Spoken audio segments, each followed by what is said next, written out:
આગળ વાત કરીએ તો એક ફિલ્મી ઘટના સામે આવી છે। લગ્ન કરી પરત ફરતી જાનમાંથી દુલ્હનનું જ અપહરણ થઈ ગયું। દાહોદ પોલીસ મથકે જાનૈયાઓએ ફરિયાદ નોંધાવી છે। દાહોદના બોરડી નજીક જાનને ઘેરીને દુલ્હનનું અપહરણ કરવામાં આવ્યું। બાઇક ઉપર આવેલા 20 જેટલા લોકોએ દુલ્હનનું અપહરણ કર્યું। મધ્યપ્રદેશથી લગ્ન કરી જાન ભાટીવાડા તરફ આવી રહી હતી અને જાનને રોકીને 20થી પણ વધુ લોકોએ દુલ્હનનું અપહરણ કર્યું છે। હાલમાં દાહોદ એલસીબી સહિતનો પોલીસનો કાફલો દુલ્હનની શોધ કરી રહ્યો છે।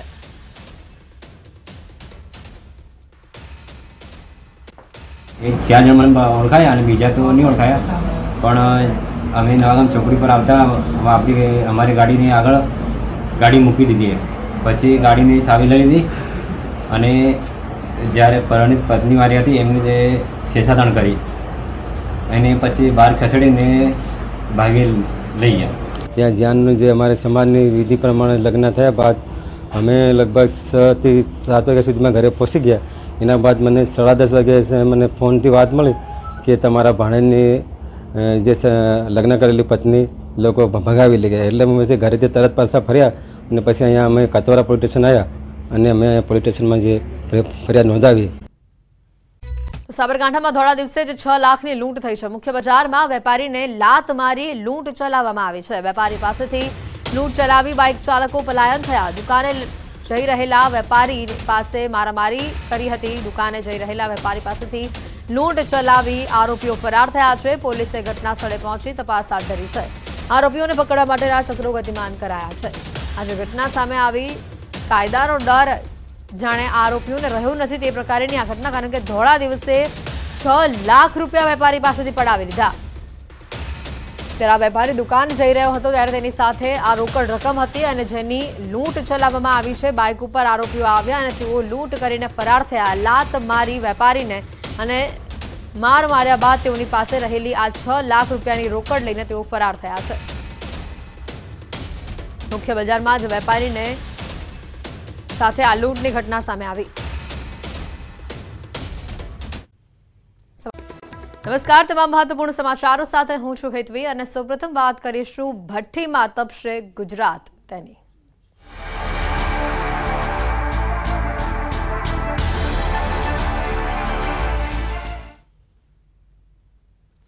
આવનારા દિવસોમાં ભારે ગરમી માટે તૈયાર રહેવું પડશે, કારણ કે આ ગરમીને લઈને અંબાલાલ પટેલની મોટી આગાહી સામે આવી છે। હજી પણ કાળઝાળ ગરમીથી કોઈ રાહત નથી મળવાની। રાજ્યના અનેક ભાગોમાં કાળઝાળ ગરમી પડશે। મધ્ય ગુજરાતમાં 45 ડિગ્રી સુધી તાપમાન જઈ શકે છે। ઉત્તર ગુજરાતમાં 43 થી 44 ડિગ્રી પારો જઈ શકે છે। સૌરાષ્ટ્રના વિસ્તારોમાં 41 ડિગ્રી તાપમાન જોવા મળી શકે છે।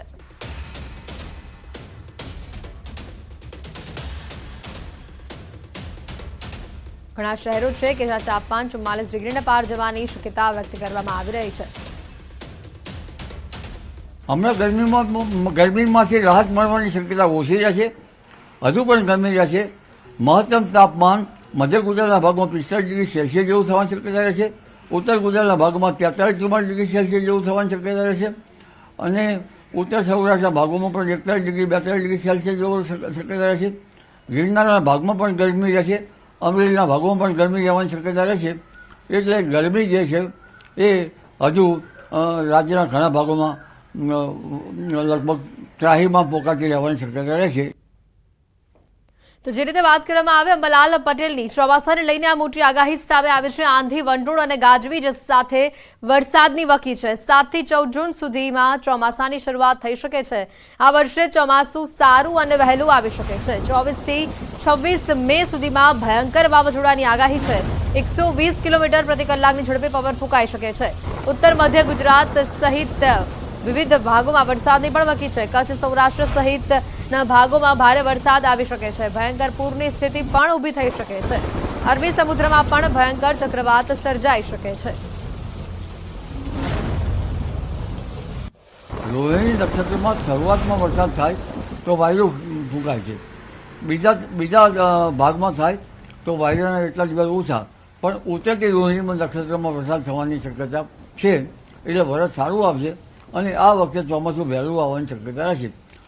ચોમાસા પહેલા વાવાઝોડા પણ સક્રિય થશે બંગાળની ખાડીમાં, અરબી સમુદ્રમાં।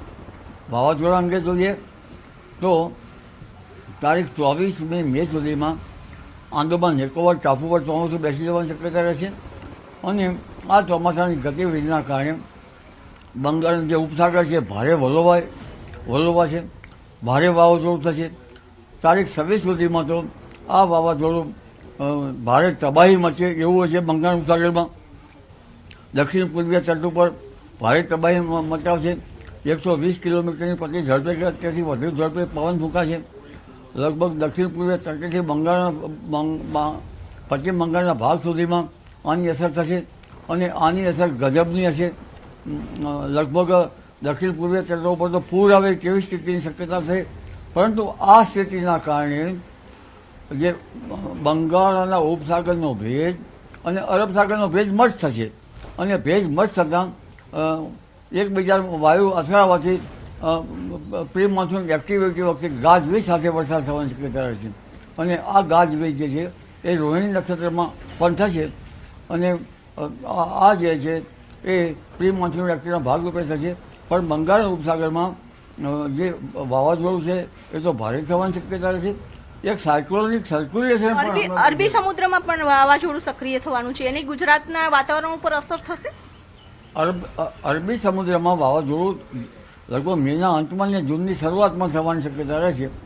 આ વાવાઝોડાની અસરો જે છે એ અસર તો ભારે કરશે પરંતુ ત્યાંની થોડીક હજુ વાર છે આ વાવાઝોડાની. એટલે તે પૂર્વે બંગાળના ઉપસાગર અને અરબ સાગરનો ભેજ મર્જ થશે અને જે રોહિણી નક્ષત્રમાં છે ભારે ગાજવીજ સાથે વરસાદ થશે. હીટવેવ, વાવાઝોડું અને વરસાદ એમ ત્રિવડી આગાહી કરવામાં આવી છે. હવામાન વિભાગે 3 મોટી આગાહી જે કરી છે તે અનુસાર 4 દિવસ સુધી ગુજરાત અગનભઠ્ઠીમાં શેકાશે. ઘણા ભાગોમાં પારો 44 ડિગ્રી પર પહોંચી શકે છે. સાથે જ અમદાવાદવાસીઓ આ 4 દિવસ ખૂબ જ સાવચેતી રાખજો.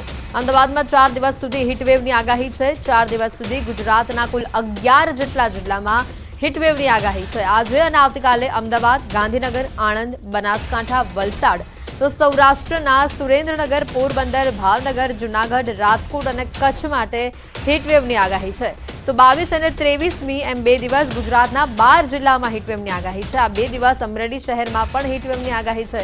હીટવેવની આગાહીના પગલે હવામાન વિભાગનું સૂચન આવ્યું છે.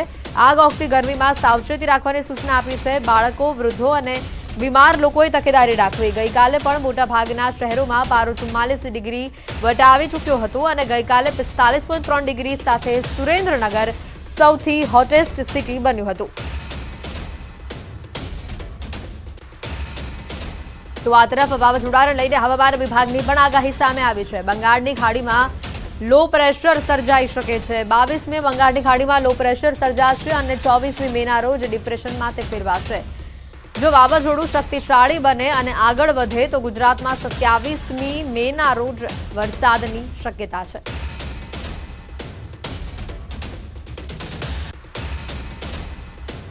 આ તરફ દેશમાં ચોમાસાની દસ્તકનું કાઉન્ટડાઉન શરૂ થઈ ગયું છે. ખેડૂતો માટે ખુશખબર છે. અંદમાન નિકોબાર ટાપુ પર ચોમાસું બેઠાની સત્તાવાર જાહેરાત થઈ ચૂકી છે અને હવે કેરળની નજીક ચોમાસું પહોંચ્યું છે. અંદમાન નિકોબાર ટાપુ પર ચોમાસું બેસી ગયું છે. હવામાન વિભાગનું અનુમાન સચોટ સાબિત થયું છે. આમ અંદમાન નિકોબારમાં 3 દિવસ વહેલું ચોમાસાનું આગમન થયું છે. જે રીતની આગાહી સામે આવી હતી, એક બાજુ અગનભઠ્ઠીમાં ગુજરાત શેકાશે આવનારા 4 દિવસ અને તે બીજી બાજુ વાત કરીએ તો બંગાળની ખાડીમાં એક લો પ્રેશર સિસ્ટમ સક્રિય થઈ રહી છે અને ત્રીજી વાત અંદમાન નિકોબારમાં ચોમાસાનું કાઉન્ટડાઉન શરૂ થઈ ચૂક્યું છે. 3 દિવસ વહેલું અંદમાન નિકોબારમાં ચોમાસાની એન્ટ્રી થઈ ગઈ છે. એટલે સત્તાવાર રીતે જે હવામાન વિભાગ દ્વારા જાહેરાત કરવામાં આવી હતી તે અહીંયા સાચી ઠરી છે.